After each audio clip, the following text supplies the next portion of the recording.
Subscribe कीजिए आपके अपने YouTube channel education for CBSE को और बेल आइकन को दबाइए ताकि आप अपने लेटेस्ट वीडियो सबसे पहले देख सकें। हेलो बच्चों, आज की इस वीडियो में बात करने वाले हैं नेताजी के चश्मा वाले चैप्टर के बारे में। तो ठीक है, तो देखिए मैं कुछ इम्पोर्टेंट क्वेश्चन बताऊंगा, तो आप लोग इस वीडियो को पूरा देखिएगा ताकि आप लोग ज़्यादा से ज़्यादा अपने मार्क्स स्कोर कर सकें। और ये जो कोई क्वेश्चन आपको कैसे लिखना है ये भी मैं थोड़ा सा टिप्स बताऊंगा, जिस तरह मैंने भी स्कोर किया था। ठीक है बच्चों, तो मैं आगे बढ़ता हूँ क्वेश्चन की तरफ। पहला क्वेश्चन क्या है, उससे पहले इस बात कि आप लोग हमें काफ़ी जरूर लेके बैठिएगा, ठीक है, ताकि मैं कुछ इम्पोर्टेंट कॉन्सेप्ट बताऊँ तो आप लोग लिख सकें। ठीक है, देखिए मैं चलता हूँ। तो पहला क्वेश्चन क्या है कि जिस किसी ने नेताजी की मूर्ति की आंखों पर सरकंडे का चश्मा लगाया होगा उसे आप किस तरह का व्यक्ति मानते हैं और क्यों। ठीक है, यहाँ पर आप लोगों को अपनी नज़रिया देना, ठीक है, क्योंकि यहाँ पर जो क्वेश्चन पूछने वाला वो आपकी राय मांगता है। ठीक है, तो हमें जब भी अपनी राय देनी चाहिए तो दो बात हमें का हमेशा ध्यान रखना चाहिए। पहली बात कि हमेशा पॉजिटिव ही राय दें, ठीक है, हमें कभी भी नेगेटिव राय नहीं देनी चाहिए। दूसरी बात, जो भी कहें स्पष्ट कहें, ठीक है, वहाँ पे हमें ज़्यादा उसके अंदर अपनी भावनाओं में फंसना नहीं चाहिए।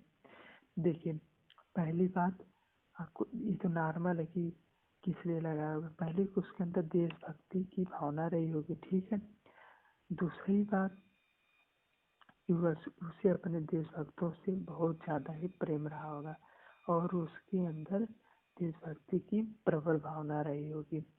और भले से वह देखिए यहाँ पे नहीं, मतलब वो चाहते, वहाँ पे नहीं हम कह सकते हैं नेगेटिव बात की क्यों नहीं उसने पत्थर का लगाया, इसलिए भी नहीं लगा क्योंकि उसकी आर्थिक स्थिति भी कमजोर रही होगी, इसलिए नहीं लगा। परंतु यहाँ पर उसके लगाया जाना उसका मूल रूप से बताता है कि उसके अंदर देशभक्ति की भावना होनी चाहिए और उस व्यक्ति को भी गर्व की वह ऐसे देश में पैदा हुआ जहाँ पे ऐसे महान लोग पैदा हुए और उनके बलबूते ही उन्होंने आज़ादी प्राप्त की। ठीक है बच्चों, तो आशा करता हूँ अगर आप लोगों को क्वेश्चन समझ में आ गया हो तो हमारे चैनल को सब्सक्राइब कर लीजिएगा। ठीक है, तो मैं आगे बढ़ता हूँ क्वेश्चन नंबर 2 के बारे में। क्या है, मूर्तिकार के द्वारा बनाकर पटक देने के पीछे क्या भाव नहीं था। देखिए उस मूर्तिकार को ऑर्डर दिया गया कि जल्दी जल्दी बनाना है। ठीक है, यहाँ पर उसकी बनाकर पटक देने का तात्पर्य है कि उसके अंदर अपने देशभक्तों या जो अपने वीर जवान थे उनके प्रति थोड़ा भी मान सम्मान नहीं है। वह केवल यही चाहता था कि उसका काम जो है कैसे भी पूरा हो जाए। ठीक है, काम वो कैसे पूरा कर ले, यानी वह उसके अंदर कोटा पूर्ति की प्रवृत्ति थी। ठीक है, कैसे उसका काम निकल जाए बस, और उसे ये जिम्मे अपनी उसके जो व्यक्ति था उसके अंदर जिम्मेदारी का तो वो था ही नहीं कि हमें अपनी जिम्मेदारी को कैसे निभाना चाहिए। उसे अपने जो दायित्व थे वह भी अपने दायित्व के प्रति खरा नहीं उतरा। यहाँ पर और ये भी बात भी हमें दे सकते हैं कि जो लोग बनवा रहे थे उसे बजट भी कम रहा होगा। ठीक है, इसके कारण वो सोचे कि कहीं से केवल बनवा के लगा दिया जाए। तो इस कारण हम ऐसा कह सकते हैं कि वो जो व्यक्ति बना कर पटक देने के ही तात्पर्य है कि वह जो आदमी था उसके अंदर जिम्मेदारी का अभाव था। ठीक है, कोटा पूर्ति केवल उसको आता था, तो उसके अंदर और एक और पॉइंट दे सकते हैं कि पर्याप्त राशि न होने के कारण लोगों ने सोचा कि हमारे लोग में देशभक्ति भावना थोड़ा सा कम पैसा लगा के भी भाव को प्रकट कर सकते हैं। तो हम लोग अगला वाला क्वेश्चन चलते हैं।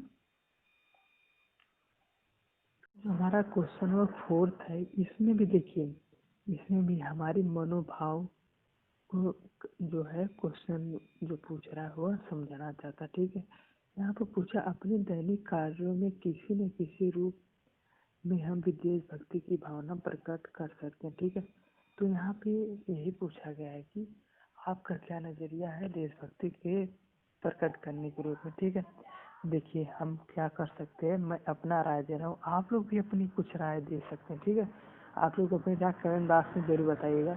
तो पहली राय यही है कि हम अगर कहीं पर अपनी जवान को देखें तो उनको नमन करें, ठीक है।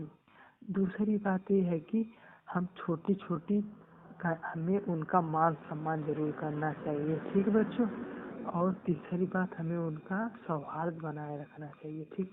यानी उनके जो त्याग है उन्हें कम नहीं समझना चाहिए। हमें भी उनको अपने परिवार का ही एक सदस्य समझना चाहिए, क्योंकि हम उन्हीं लोगों की वजह से आज अपना जीवन अच्छी प्रकार से व्यतीत कर रहे हैं, ठीक है, और अपने घरों में सुरक्षित है, ठीक है बच्चों। तो आशा करता हूँ समझ में आ गया। तो हम लोग क्वेश्चन 5 को रिमूव करें तो करते हैं। क्वेश्चन 5 क्या है? हालदार साहब को पान वाले की कौन सी बात अच्छी नहीं लगी और क्यों, ठीक है। यहाँ वो पूछ रहा है कि क्वेश्चन करता जो क्वेश्चन पूछ रहा है कि क्या कहना नहीं अच्छा लगा, ठीक।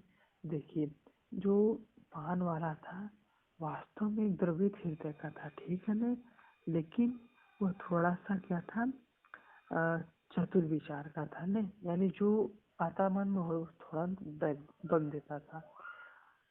और जो हवलदार को मेन बात बुरी लगी कि वह एक कैप्टन को लंगड़ा कहता था, ठीक है। किसी व्यक्ति को हमें उसके शारीरिक अपंगता का मजाक नहीं उड़ाना चाहिए, ठीक है बच्चों।